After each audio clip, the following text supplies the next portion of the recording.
Selamat menyaksikan, semoga bermanfaat bagi yang menonton video pembelajaran kami ya. Next video. Assalamualaikum warahmatullahi wabarakatuh. Perkenalkan, nama saya Siti Halijabalu dari Kampus Politeknik Kesehatan Kemenkes Sorong, jurusan D3 Kebidanan tingkat 3A semester 5. Di sini saya dan kedua rekan saya Ilmayanti Fatwa dan Eka Munafitasari akan membawa materi mengenai standar pelayanan. Next video. Oke baik, tanpa berlama-lama lagi kita langsung masuk aja ke materi yang pertama. Materi pertama kita akan membahas standar pelayanan mutu, alat dan tempat standar pelayanan bayi dan balita. Kita masuk ke poin yang pertama, poin A, standar tempat pelayanan. Mempunyai lokasi tersendiri yang telah disetujui oleh pemerintah daerah setempat atau tata kota, tidak berbaur dengan kegiatan umum lainnya seperti pusat perbelanjaan, tempat hiburan, atau sejenisnya. Kita masuk ke poin B. B. Standar tata ruangan. Setiap ruangan periksa mempunyai luas 2x3 meter. Kemudian, setiap bangunan pelayanan minimal mempunyai ruang periksa, ruang administrasi atau kegiatan lain sesuai kebutuhan ruangan, umum dan kamar mandi ATC, masing-masing 1 buah. Selanjutnya, semua ruangan mempunyai ventilasi dan penerangan.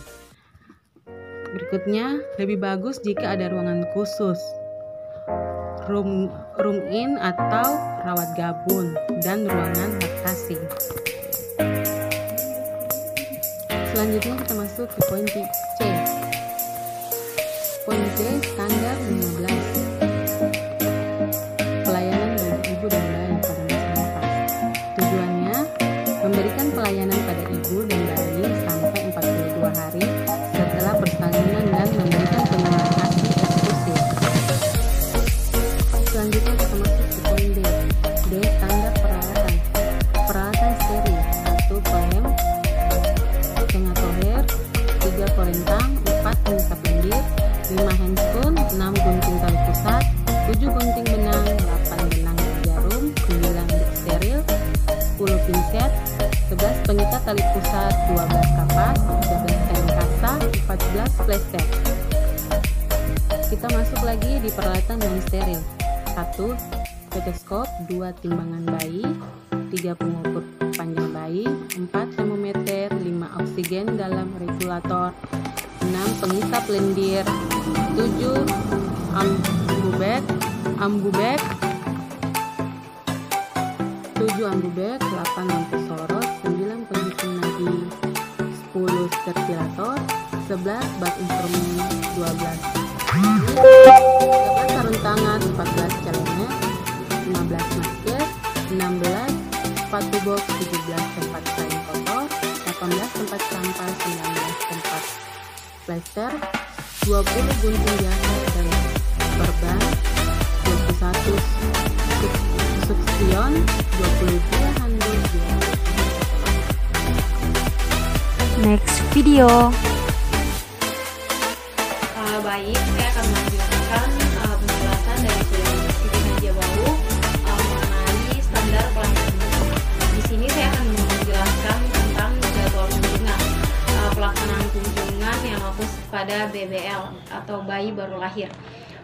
Yang perlu kita ketahui bahwa kunjungan itu terbagi menjadi 4 kunjungan, yaitu kunjungan 1, kunjungan 2, kunjungan ketiga, dan kunjungan 4. Di sini kunjungan ke-1 dilakukan setelah 6 jam persalinan, kemudian kunjungan kedua dilakukan hari ketiga setelah persalinan, kemudian kunjungan ketiga pada minggu kedua setelah persalinan, kemudian yang terakhir kunjungan keempat yaitu pada 6 minggu setelah persalinan.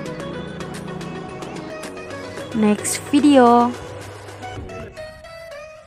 Di sini saya akan menjelaskan tujuan bidan memberikan kunjungan. Di sini kita perlu mengetahui ya bagaimana bidan memberikan tujuan dari bidan memberikan kunjungan, yaitu yang pertama yaitu mengidentifikasi gejala penyakit, kemudian menawarkan tindakan screening metabolik, kemudian memberikan KIE kepada orang tua, kemudian mengkaji riwayat atau masalah pada pemberian nutrisi bayi, perhatian dan juga usaha menangis, BAK dan BAK dan lain-lain. Kemudian perlu melakukan pemeriksaan fisik, memberikan penyuluhan dan antiprolik Gaudice pada orang tua. Selanjutnya memberikan kunjungan dalam 6-8 minggu untuk imunisasi dan check up, serta juga harus melakukan pengkajian fisik kembali jika ditemukan kondisi alergi yang memerlukan perawatan dari dokter spesialis anak. Next video. Selanjutnya yaitu jadwal kunjungan balita. Yang pertama, anak umur sampai 5 bulan diperiksa setiap bulan. Yang kedua, pemeriksaan dilakukan setiap 2 bulan sampai anak berumur 12 bulan. Kemudian, pemeriksaan dilakukan setiap 6 bulan sampai berumur 24 bulan. Yang terakhir, pemeriksaan dilakukan 1 kali dalam 1 tahun. Next video.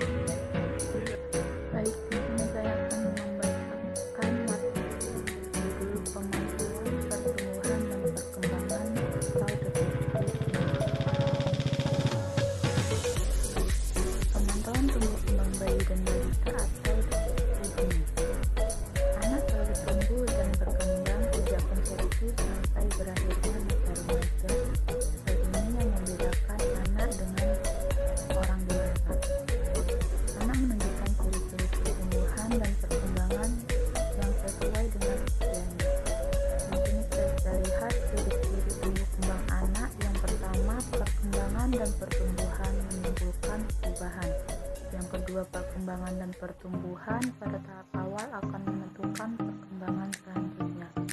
Yang ketiga, perkembangan dan pertumbuhan mempunyai sifat yang berbeda. Yang keempat, perkembangan berkolerasi dengan pertumbuhan. Yang kelima, perkembangan mempunyai pola tetap. Yang keenam, perkembangan memiliki tahap yang berurutan. Faktor-faktor yang mempengaruhi kualitas tumbuh kembang anak. Yang pertama, faktor dalam atau faktor internal yang terdiri dari ras etnis atau bangsa, keluarga, usia, jenis kelamin, genetik atau kelainan kromosom. Yang kedua, faktor luar atau faktor eksternal, faktor prenatal atau persalinan atau faktor pasca persalinan. Di sini terdapat aspek perkembangan yang dipantau, yaitu sebagai berikut. Yang pertama, gerak kasar atau motorik kasar seperti duduk, berdiri, dan lain-lain. Yang kedua, gerak halus atau motorik halus itu seperti menulis, menjinjit, dan lain-lain. Yang ketiga, kemampuan bicara dan berbahasa. Next video. Deteksi dininya dilakukan setiap 6 bulan, yaitu umur 48 bulan, 54 bulan, 10 bulan, 66 bulan, dan 72 bulan. Terima kasih yang telah menyaksikan video pembelajaran kami tentang SPM atau standar pelayanan mutu. Semoga bermanfaat untuk teman-teman sekalian yang menonton video kami. Jika teman-teman ingin bertanya, bisa komen di kolom komentar ya.